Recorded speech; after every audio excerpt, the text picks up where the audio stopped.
Assalamualaikum warahmatullahi wabarakatuh. Alhamdulillah, alhamdulillah rabbil alamin. Wassalatu wassalamu ala rasulina al-amin, nabiyina maulana Muhammadin sallallahu alaihi wasallam wa ala alihi wa ashabihi wa man tabi'ahu bi ihsan ila yaumiddin, amma ba'd. Pertama-tama, puja dan puji syukur kita kepada Allah Subhanahu wa taala yang telah melimpahkan banyak sekali nikmat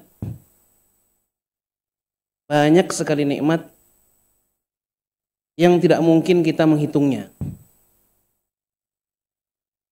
Bahkan Allah Subhanahu wa taala, sebagaimana kita sering dengar, Allah Subhanahu wa taala menantang kita. Ditantang kita, wa in ta'uddu ni'matallahi la tuhs. Coba saja hitung-hitung nikmat yang Allah berikan itu. Maka niscaya tidak akan pernah sampai untuk bisa menghitung nikmat tersebut. Oleh karenanya, pantaslah kalau kita bilang segala puji dan syukur hanya milik Allah Subhanahu. Salawat serta salam tak lupa kita haturkan kepada junjungan kita Nabiullah Muhammad sallallahu alaihi wasallam.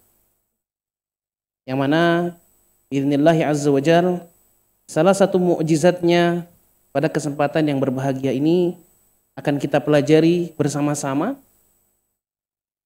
Mukjizat yang beberapa waktu yang lalu ibaratnya kita mengetahui dan sudah memang menjadi acara yang masyhur di negara kita ini yaitu salah satu mukjizat yang dikenang dan dinamis sebagai mukjizat Isra dan Mi'raj. Pertama-tama kita patut bersyukur kepada Allah Subhanahu wa taala bahwa kita semua dikumpulkan dalam majelis yang mulia ini. Saya mengingat ada sebuah hadis yang mengatakan, dari makna yang saya ingin sampaikan adalah bahwa yang namanya majelis ilmu itu adalah majelis yang dinaungi oleh malaikat. Dan majelis itu memberikan ketenangan, kenyamanan, kenikmatan. Bahkan ada salah seorang ulama, salah seorang alim ditanya, kalau misalnya besok kita tahu kalau ajal datang menjemput, kira-kira amal soleh apa yang mau dikerjakan? Beliau menjawab, saya mau duduk di majelis ilmu. Oleh karenanya majelis ilmu ini majelis yang bisa kita bilang majelis hidayah. Bersyukur kita bahwa Allah Subhanahu wa taala gerakkan hati kita untuk bisa duduk di majelis ini. Dan di majelis ini kita disarankan untuk memperbanyak doa. Dan di antara doa yang banyak untuk kita patut untuk kita berdoa di antara para ulama Allahumma infa'na, Allahumma anfa'na bima 'allamtana wa 'allimna ma yanfa'una wa zidna ilman wa tuqan salahan ya rabbal alamin. Kita minta untuk ditambahkan ilmu dan diberi manfaat dari ilmu yang ditambahkan kepada kita. Kemudian jamaah rahmatullah Subhanahu wa taala, ada lagi hadis yang lain yang bilang begini, kun aliman au muta'alliman au mustami'an au muhibban fala takun khamisan fatahlak. Ada hadis yang bilang ini kaitannya dengan bahwa setiap yang berkaitan dengan ilmu itu ada barokahnya, ada berkahnya, ada nilai plusnya. Rasulullah SAW bilang kun aliman, jadilah orang yang berilmu. Kalau memang tidak menjadi orang yang berilmu, kun muta'alliman, maka jadilah orang yang selalu termotivasi untuk belajar. Kalau memang kadang-kadang semangat itu datang kemudian pergi, kun mustami'an, maka jadilah orang yang suka mendengarkan ilmu. Au muhibban, kun muhibban, jadi orang yang suka dengan majelis ilmu, ada majelis ilmu di sana datang. Fala takun khamisan fatahalak. Jangan jadi yang kelima, alim tidak, termotivasi untuk belajar? Tidak. Kemudian suka mendengarkan majelis ilmu? Tidak. Cinta pun dengan ilmu ataupun majelis ilmu juga tidak. Maka dikatakan oleh Rasulullah, fatahlak. Ya, celaka. Nah, ada yang menarik lagi, satu hadis lagi yang saya ingat dari Rasulullah SAW ketika itu ada majelis ilmu. Ketika itu dikampaikan oleh Rasulullah, majelis ilmu itu faedahnya ini, dan ini. Tapi kemudian ada sahabat yang bertanya kepada Rasulullah, ya Rasulullah, ini saya tahu orang ini tadi datang ke majelis ilmu itu nggak sengaja ya Rasulullah. Karena ada hajah tertentu yang ingin disampaikan kepadamu, baru beliau datang ke majelis. Kata Rasulullah, dia masuk dalam rahmat Allah Subhanahu wa taala dari majelis. Masya Allah. Ya, kita melihat bahwa yang namanya majelis ilmu itu, ya, segala sesuatu yang berkaitan dengan ilmu itu punya nilai plus. Ya, alhamdulillah. Nah, jamaah yang dirahmati Allah Subhanahu wa taala, berkaitan dengan Isra dan Mi'raj itu sendiri. Kalau kita telaah secara bahasa, ya, Isra wal Mi'raj itu berasal dari dua kata. Pertama, yaitu kata Isra, ya, yang mana Allah Subhanahu wa taala perjelas, ya, dalam surah Al-Isra, ya, ayat pertama, a'udzubillahi minasyaitonirrajim, subhanalladzi asra bi'abdihi lailan minal masjidil harami ilal masjidil aqsa alladzi barakna haulah. Ya, kemudian lanjutnya linuriyahu min ayatina. Apa arti sebenarnya dari asra, yusri, isra'an itu? Jadi dalam bahasa Arab itu ada banyak pilihan kata. Ya, misalnya kalau melakukan perjalanan, ya, bisa kita bilang safara, ana musafir, saya melakukan perjalanan. Tapi Allah Subhanahu wa taala menggunakan kata asra di sini. Yang mana, ya, para ulama mengartikan bahwa memang kata asra ini, ya, bermakna perjalanan yang dilakukan pada malam hari. Makanya kelanjutan pada ayat tersebut kan, subhanalladzi asra bi'abdihi lailan, pada malam hari. Minal masjidil harami ilal masjidil aqsa.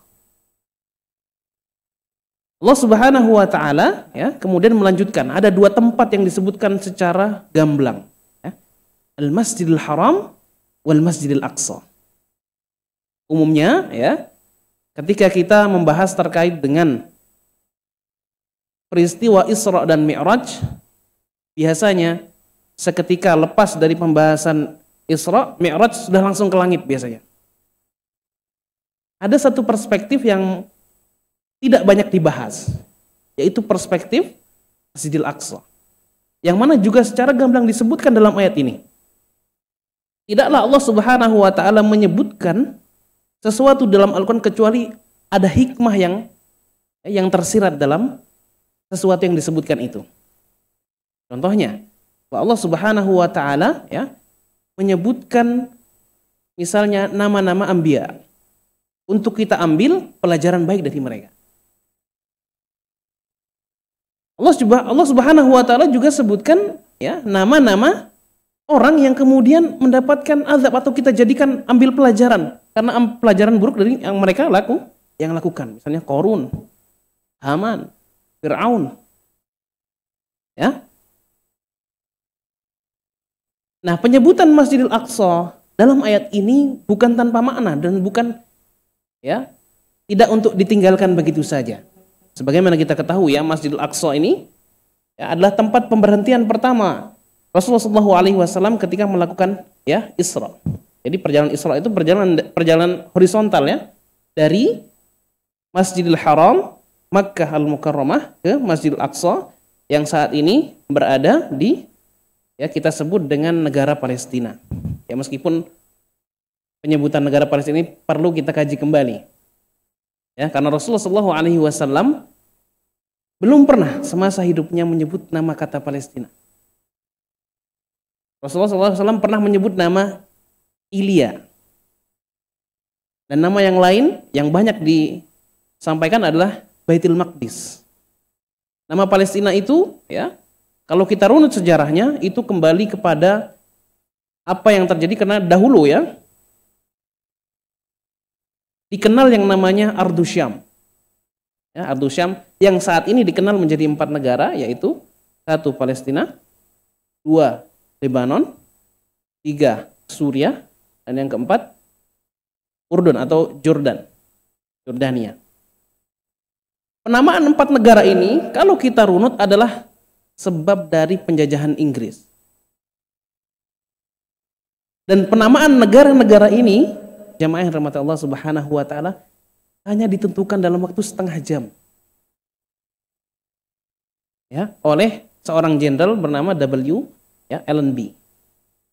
Bayangkan, ya, kota suci kita, ya, Ardun, ya, tanah yang dikatakan Allah Subhanahu wa taala barakna haulah, yakni negeri yang diberkahi, ditentukan batas-batas atau patok-patok negaranya hanya dalam waktu setengah jam.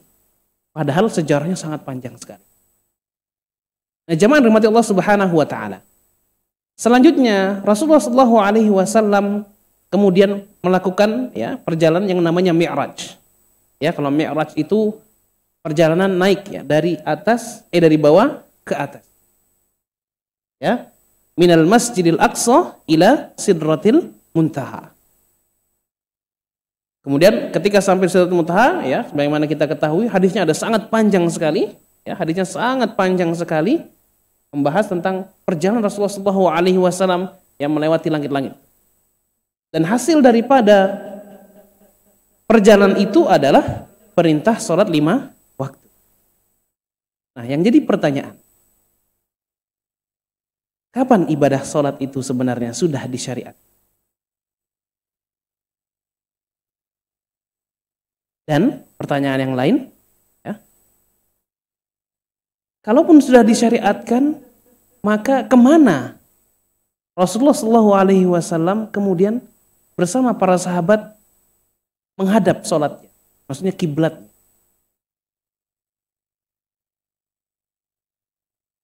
Nah, ketika membahas Masjidil Aqsa, biasanya beberapa cendekiawan, ya, membahas bahwa Masjidil Aqsa ini menjadi kiblat hanya dalam waktu kurun rentang waktu biasanya, ya, 16 sampai 17 bulan. Ya, 16 sampai 17 bulan. Jadi itu sekitar waktu, ya, 1,5 tahun. Kita bulatkan, ya, 1,5 tahun. Sementara selepas daripada itu, ya, maka kemudian kiblat untuk sholat diarahkan kepada Ka'bah yang ada di Masjidil Haram. Nah, pertanyaannya lagi, apakah kemudian, ya, sholat yang dimaksud ketika itu atau perintah sholat ketika itu, ya, adalah sebagaimana yang dimaksud? Lalu bagaimana ketika kita mendapatkan informasi bahwa Rasulullah Shallallahu Alaihi Wasallam sebenarnya sudah disuruh atau sudah menerima perintah sholat, ya, beberapa hari sejak diturunkannya wahyu. Ya, kalau kemarin kita mendengar bersama dari guru kita, ya, Rasulullah Shallallahu Alaihi Wasallam yang mendapatkan wahyu, kemudian beliau pulang dari Gua Hira, ya, setelah bertahannuts, kemudian apa? Datang surat, ya ayyuhal muzammil, ya, qumil laila illa qalila nisfahu aw inqus minhu qalila, ya, auzid alaihi waratil qur'ana tartil. Nah, inilah jadi sebenarnya keterkaitan kita dengan Masjidil Aqsa itu sudah ada sejak pertama kali perintah itu datang, atau sejak pertama kali, ya, nubuah diturunkan. Kenapa? Karena ketika itu Rasulullah Shallallahu Alaihi Wasallam, ya, diperintahkan untuk sholat bersama para sahabat, ya, bahkan diceritakan oleh para ulama, ya, ketika membahas tafsir surah Al-Muzammil ini, sampai kaki beliau dan para sahabat tuh bengkak-bengkak saking lamanya, ya. Dan berapa sholat yang waktu itu kita atau para sahabat dan Rasulullah SAW melakukan? 2 sholat saja, ya, 1 kali pada, ya, malam hari atau subuh, ya, dan juga yang kedua ada pada waktu sore hari atau menjelang isya. 2 perintahnya, tapi waktunya sangat panjang. Nah, kemana menghadapnya? Menghadapnya ke arah Masjidil Aqsa. Berarti kalau kita hitung-hitung, ya, berapa lama kemudian kita menghadap kiblat Masjidil Aqsa. Karena ternyata sebagaimana yang disebutkan oleh para ulama bahwa ya, sholat ke Masjidil Aqsa atau menghadap ke Masjidil Aqsa itu 1,5 tahun itu ya, itu dihitung dari peristiwa hijrah. Ya, berarti selama 13 tahun ya, selama 13 tahun kita ketahui bahwa Rasulullah SAW dan para sahabat sholat menghadap ke Masjidil Aqsa. Ditambah 1,5 tahun menjadi 14,5 tahun. Sisanya ya 8,5 tahun kemudian baru turun perintah untuk menghadap ke Masjidil Haram. Mana yang lebih lama dilakukan oleh Rasulullah SAW dan sahabatnya untuk menghadap sholat? Ke Masjidil Haram atau ke Masjidil Aqsa? Masjidil Aqsa. Nah, jamaah dirahmati Allah Subhanahu wa taala. Ini perlu kita ketahui bersama ya, bahwa Masjidil Aqsa ya, yang disebut dengan istilah nama Al-Masjid Al-Aqsa ya, berasal dari kata Aqsa ya. Aqsa itu masjid yang jauh. Memang cukup jauh kalau kita lihat ya. Kalau kita lihat di peta itu cukup sangat jauh ya, dari Makkah ke Masjidil Aqsa. Kemarin saya teringat ada pertanyaan ya, apa sebenarnya hikmah? Kenapa harus ada perjalanan Isra dan Mi'raj? Kenapa harus ke Masjidil Aqsa dulu? Kemudian baru dari Masjidil Aqsa ya, Rasulullah SAW naik ke Sidratil Muntaha. Ternyata jamaah dirahmati Allah Subhanahu wa taala, ini hikmahnya sangat besar. Ya, hikmahnya sangat besar. Di antaranya adalah ya, ini menjadi sebab dari diberikannya gelar As-Siddiq kepada salah seorang sahabat yang mulia, yaitu Abu Bakar. Ya, beda antara kata Shadiq ya, antara dengan Siddiq. Kalau Shadiq itu artinya orang jujur, percaya. Tapi kalau Siddiq ada sighah mubalaghah, ada ibaratnya penguatan, hiperbol. Kalau dalam bahasa kita ada hiperbol. Ya, majas hiperbol. Yang mana kalau As-Siddiq itu ya, kalau Rasulullah SAW sudah bilang A, langsung percaya, tidak pakai ABC. Makanya Abu Bakar ya diberi gelar As-Siddiq. Ketika Rasulullah SAW sudah kembali ya, dibilang kemudian, saya barusan melakukan perjalanan dari Masjidil Haram ke Masjidil Aqsa. Dari Masjidil Aqsa ke Sidratil Muntaha. Terus balik lagi sampai ke sini. Apa yang dikatakan Abu Bakar? Ya, kamu benar. Langsung mempercayai. Tidak A, tidak B, tidak C. Inilah makna gelar As-Siddiq. Makanya, ya, ini tidak berasal dari, ya, inilah dasar dari keimanan Abu Bakar. Sampai dibilang oleh para ulama, Abu Bakar ini imannya, Bapak dan Ibu sekalian, kalau ditimbang dengan imannya penduduk, ya, saya lupa apakah ahli Madinah atau ahli Makkah ketika itu, ya, kalau misalnya imannya Abu Bakar ditaruh di satu bagian timbangan, sementara imannya seluruh penduduk ya ahli Makkah dan Madinah ketika itu ditaruh di satu bagian timbangan yang lain, itu lebih berat imannya Abu Bakar. Makanya tadi luar biasanya. Dapat gelar As-Siddiq, langsung percaya. Ya. Dan nanti ada satu lagi mauqif dari Abu Bakar yang benar-benar sangat mencengangkan, luar biasa Abu Bakar ini. Makanya juga para ulama sepakat ya, Abu Bakar ini ya sahabat yang paling mulia. Baru setelahnya kemudian ada Umar bin Khattab, ya, baru kemudiannya Utsman bin Affan, baru Ali bin Abi Thalib. Ya, inilah juga menjadi cikal bakal ya perselisihan dengan Syiah yang mereka mengatakan Ali itu lebih utama daripada Abu Bakar. Ya, mana kita meyakini ya Ahlussunnah wal Jamaah meyakini bahwa imannya Abu Bakar ini lebih utama. Ya, bahkan Rasulullah SAW pernah menyampaikan begini.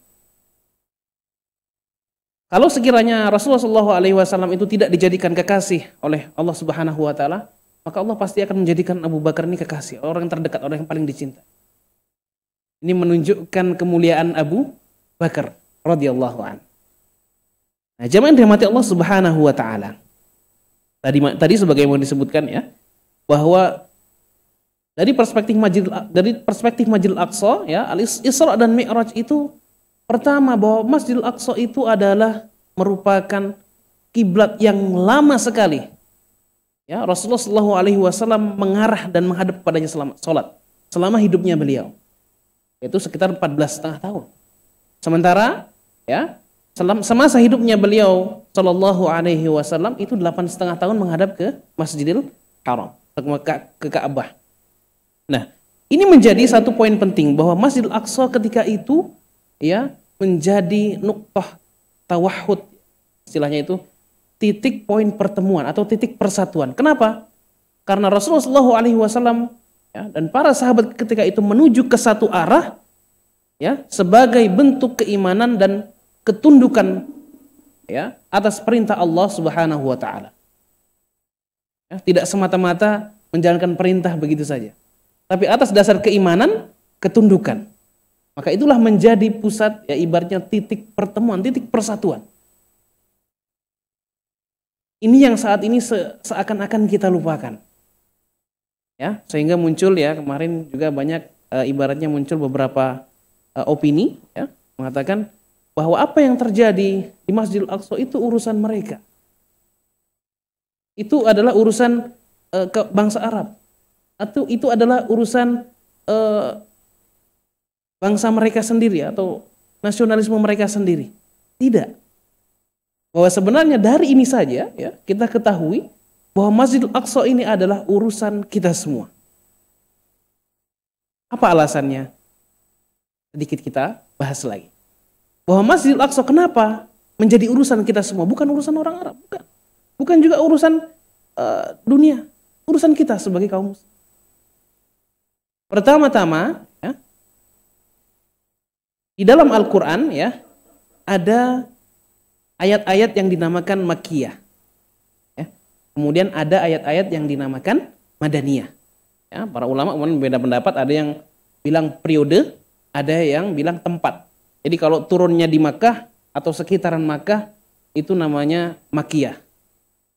Atau misalnya turunnya di Madinah atau sekitaran Madinah, maka itu namanya Madaniyah.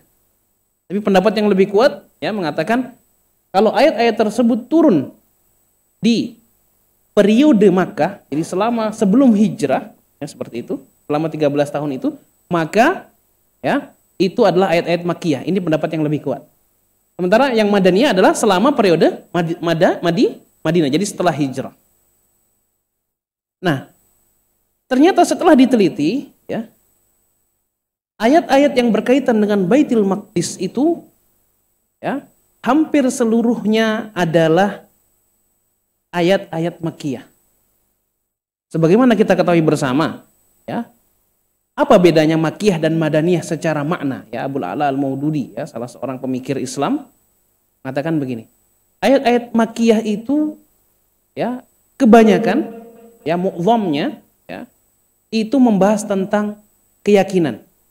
Oleh karenanya, pendidikan yang ditanamkan oleh Rasulullah SAW selama periode Mekah 13 tahun itu adalah penanaman akidah. Sementara ya, ayat-ayat yang berkaitan dengan atau ayat-ayat yang turun selama periode Madinah itu ayat-ayat yang turun berkaitan dengan tasyriat, dengan hukum-hukum tertentu. Misalnya sholat, perintah zakat, ya, perintah puasa. Itu turun setelah apa? Setelah hijrah. Nah, ayat-ayat yang berkaitan dengan Baitul Maqdis diturunkan selama periode Madinah. Berarti ada ikatan apa yang terkait dengan Masjidil Aqsa ini? Ikatan akidah, keyakinan. Dan ternyata banyak sekali hadis-hadis Rasulullah SAW yang membahas tentang bahwa ya, Masjidil Aqsa ini ya memang benar-benar punya ikatan akidah yang kuat. Salah satunya ya adalah hadis yang membahas tentang ada salah seorang sahabat yang bertanya ketika itu, kapan itu hari kiamat ya Rasulullah? Kemudian Rasulullah SAW menjawab, ya, tidak akan kiamat kecuali nanti setelah ada 10 tanda-tanda ini keluar. Di bagian paling akhir, ya, disebutkan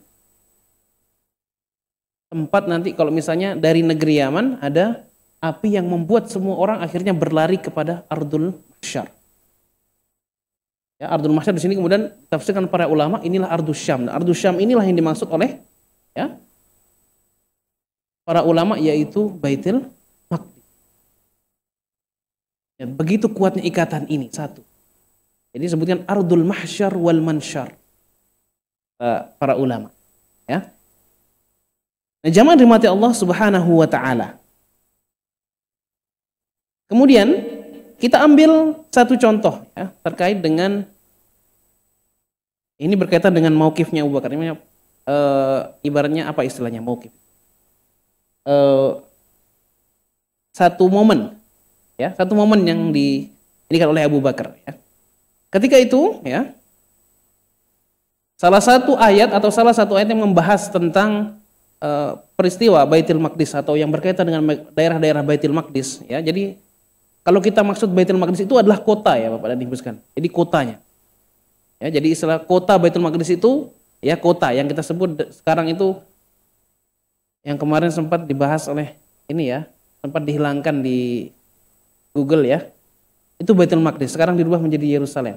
Tapi dari dunia akademisi dikenal dengan istilah Islamic Yerusalem. Dikenal dengan istilah Islamic Yerusalem.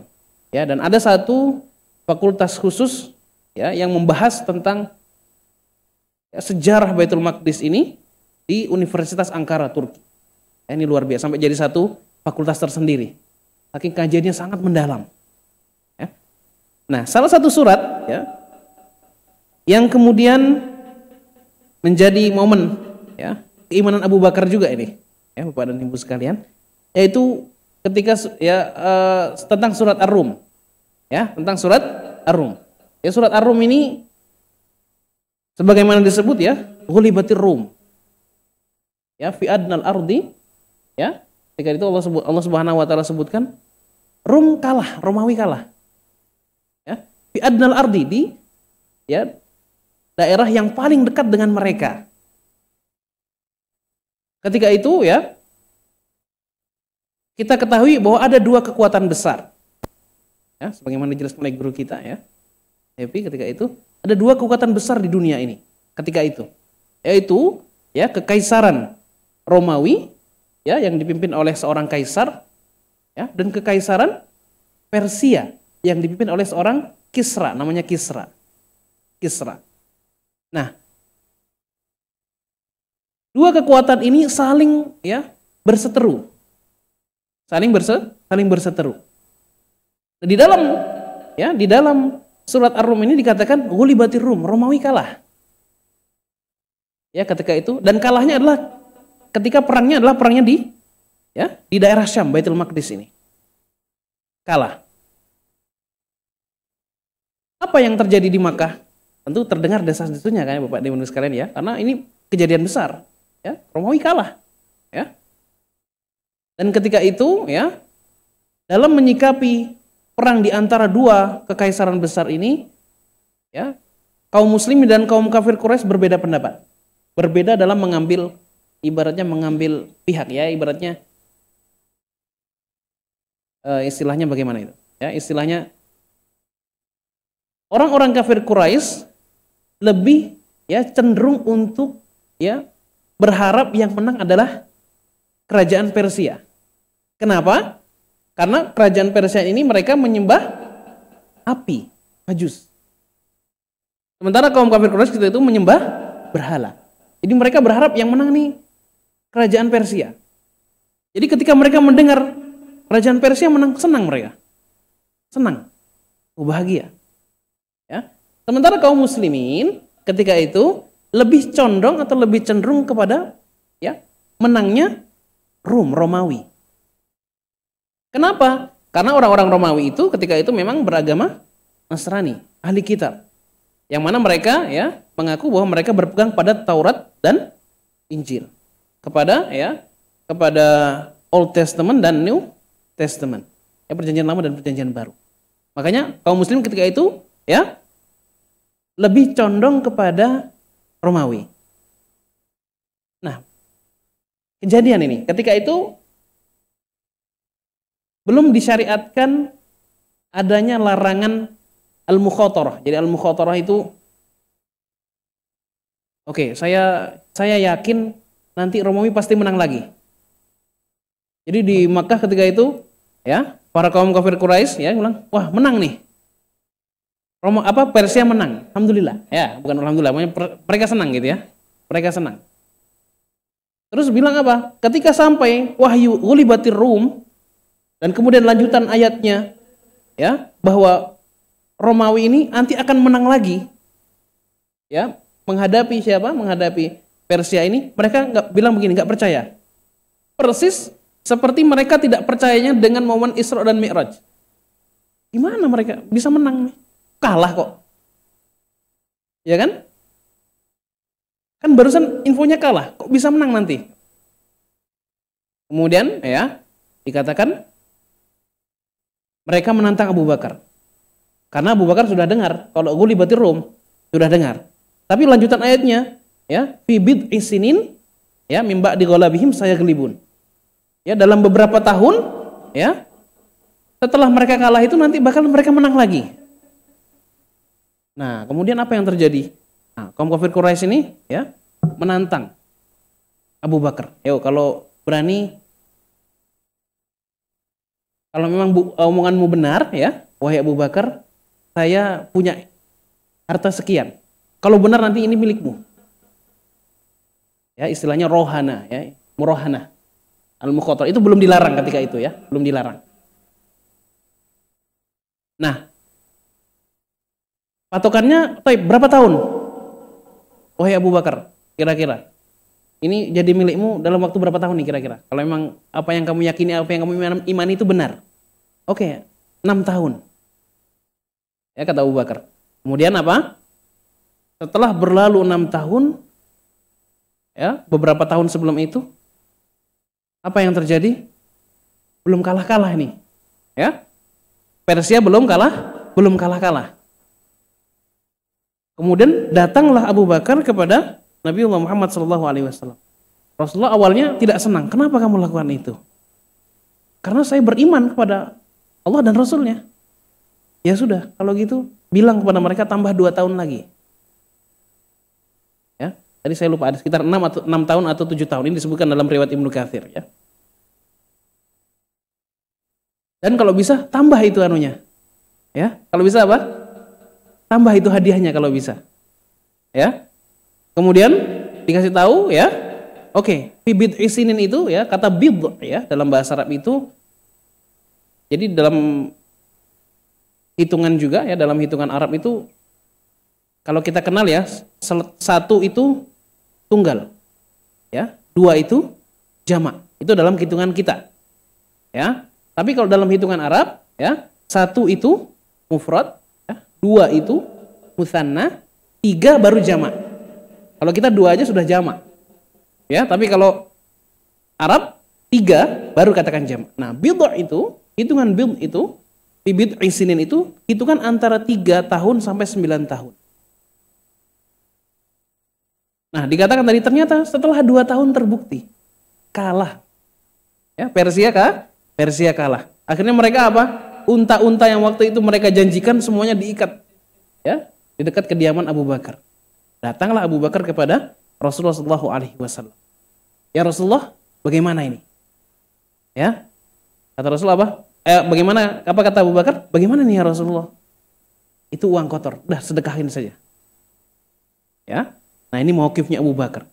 Berani ya untuk mengambil momen tersebut karena keyakinannya kepada Allah dan Rasul. Ya, dan ini terjadi di sekitar Baitul Maqdis. Ayatnya ayat Makkiyah, keimanan.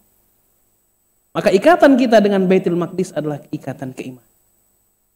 Sehingga tidak benar untuk dikatakan bahwa ini urusan mereka hanya karena perebutan wilayah teritorial, tidak. Ya, Baitul Maqdis membutuhkan kita sebagaimana kita membutuhkan Baitul Maqdis. Ya, bahkan disampaikan oleh guru kita semua, Profesor Dr. Abdul Fattah Al-Awaisi. Ya, beliau ini orang Palestina yang mendapatkan gelar profesornya di Universitas Ankara, Turki, dan beliau yang mendirikan ini ya, fakultas yang berkaitan dengan Baitul Maqdis. Beliau katakan Baitul Maqdis itu ya, dengan kita atau tanpa kita kelak nanti akan merdeka. Pasti itu, selesai konfliknya, pasti selesai. Tapi kalau konfliknya sudah selesai, itu berarti sudah pertanda dekat dengan kiamat. Tapi sekarang kita sudah tahu hasil akhirnya, bahwa Baitul Maqdis nanti pasti akan merdeka. Cuman yang jadi pertanyaan, apakah kita punya peran di situ atau tidak? Ya, apakah kita punya peran di situ atau tidak? Sudahkah kita mendoakan yang terbaik? Atau sudahkah kita ya memberikan bantuan kita yang terbaik? Jamaah rahmat Allah Subhanahu wa taala. Hanya kurangnya ini sesuatu yang tidak banyak disampaikan. Kita diajarkan perkara Baitul Maqdis dan Masjidil Aqsa itu hanya perkara kasihan. Padahal perkara yang kita miliki itu lebih kuat, yaitu perkara keimanan. Inilah Isra Mi'raj, ya, Isra dan Mi'raj berdasarkan ya kalau misalnya kita lihat dari sisi Masjidil Aqsa. Ada ayat yang lain bahwa bahwa Allah Subhanahu wa taala ya, di antara ayat yang membahas tentang Masjidil Aqsa dan Baitul Maqdis secara gamblang adalah surah At-Tin.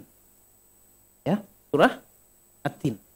Ya, Allah Subhanahu wa taala berfirman, "Wat-tini waz-zaitun wa turi sinin wa hadzal baladil amin." Allah Subhanahu wa taala mengawali surah At-Tin ini dengan 3 sumpah. Yang mana kita ketahui Allah Subhanahu wa taala itu kalau bersumpah dengan makhluknya berarti ada satu hikmah besar yang terkandung dalam hal. Allah Subhanahu wa taala boleh bersumpah dengan makhluknya, boleh. Tapi kita tidak boleh bersumpah dengan ya selain Allah, tidak boleh. Hanya kita cuman boleh bilang ya sumpah demi Allah. Atau dalam bahasa Arabnya wallahi, billahi atau tallahi. Tidak boleh kita bersumpah dengan yang lain. Ada lafaz bentuk sumpah yang lain yang sering dikatakan oleh para sahabatnya, walladzi nafsi biyadihi. Ini banyak disampaikan dalam hadis Rasulullah SAW ya, walladzi nafsi biyadihi atau walladzi nafsi Muhammadin biyadihi. Ya, demi jiwa Muhammad, demi ya Allah yang di dalam genggamannya jiwa Nabi Muhammad. Tetap artinya kita bersumpah dengan Allah Subhanahu wa taala. Ya, sementara kalau Allah Subhanahu wa taala bersumpah dengan nama makhluknya, maka itu ada sesuatu yang sangat besar. Kita ambil ayat yang kedua dan yang ketiga dulu, yang sudah sangat jelas dan gamblang menyebutkan ya waturi sinin. Ya, waturi sinin itu Gunung Sinai. Di mana Gunung Sinai itu? Di Mesir. Ya, Allah Subhanahu wa taala bersumpah waturi sinin, demi nama atau demi Gunung Sinai. Yang ini berkaitan dengan ya kejadian Nabi Musa alaihi salam. Sumpah yang ketiga, wahadzal baladil amin. Ya, dan demi negeri yang aman. Yang dimaksud di situ para ulama juga jelaskan, ya dalam Ibnu Katsir jelaskan itu adalah kota Makkah Al-Mukarramah. Nah, memang di Makkah itu ya, apalagi kalau sudah masuk daerah haram ya, Bapak dan Ibu sekalian yang barangkali sudah Allah beri kesempatan untuk berziarah ke sana, ya, tidak boleh ada satu ranting pun yang patah. Tidak boleh ada satu hewan pun yang diganggu. Ya, tidak boleh ada sesuatu pun yang kita lakukan, keburukan yang kita lakukan di sana. Karena ini al-ardul haram. Ya, jadi ada keharaman sesuatu hal yang kita lakukan di sana, dilarang. Sementara Baitul Masjid Masjidil Aqsa ini adalah apa? Ardun mubarakah. Negeri yang diberkahi. Nah, keberkahannya itu nampak dari ayat pertama ini. Wattini wazzaitun. Wattin itu apa? Buah tin ya. Wazzaitun, buah zaitun. Ya. Bapak dan Ibu sekalian pernah makan buah tin ya? Buah tin kalau yang pernah kita makan itu mungkin buahnya agak kecil-kecil. Tapi kalau Bapak dan Ibu sekalian lihat buah tin yang banyak dijual di pasar ya, di Gaza atau di Syam, itu buahnya besar-besar dan sangat manis. Ya. Bukankah Allah Subhanahu wa taala mampu untuk mengatakan wal Masjidil Aqsa atau wa ardi Syam? Tapi Allah Subhanahu wa taala mengatakan wattini wazzaitun. Demi buah tin dan demi buah zaitun. Yang mana ternyata hikmahnya adalah bahwa Allah Subhanahu wa taala menampakkan keberkahan.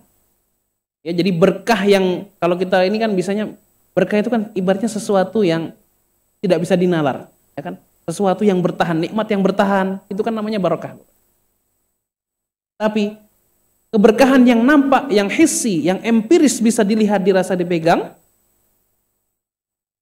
pada negeri Syam adalah buah tin dan buah zaitun. Dan ini banyak tumbuh dalam kompleks Masjidil Aqsa. Bahkan ya dikatakan ada pohon tin dan pohon zaitun yang tumbuh sudah usianya ribuan tahun. Sampai sekarang masih ada. Karena memang ini ya Bapak dan Ibu sekalian, mungkin Bapak dan Ibu sekalian juga sudah pernah mendengar ya, bahwa buah stroberi terbaik itu ada di Ardu Syam, itu ada di negeri Syam. Hanya saja saudara-saudara kita tidak bisa mengekspornya. Ya, tumbuh di Gaza itu, Bapak dan Ibu sekalian. Tapi tidak bisa diekspor. Kenapa? Ada embargo yang dilakukan oleh Zionis Israel.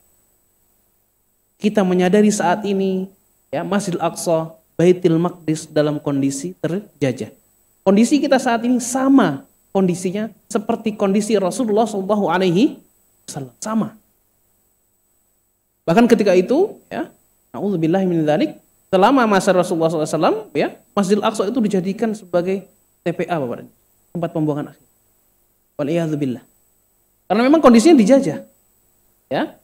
Dan dari kajian geopolitik dikatakan bahwa setiap peradaban yang menguasai dunia itu pasti bisa dikatakan menguasai kalau sudah menguasai Baitul Maqdis. Ini arti negara yang diberkahi, negeri yang diberkahi.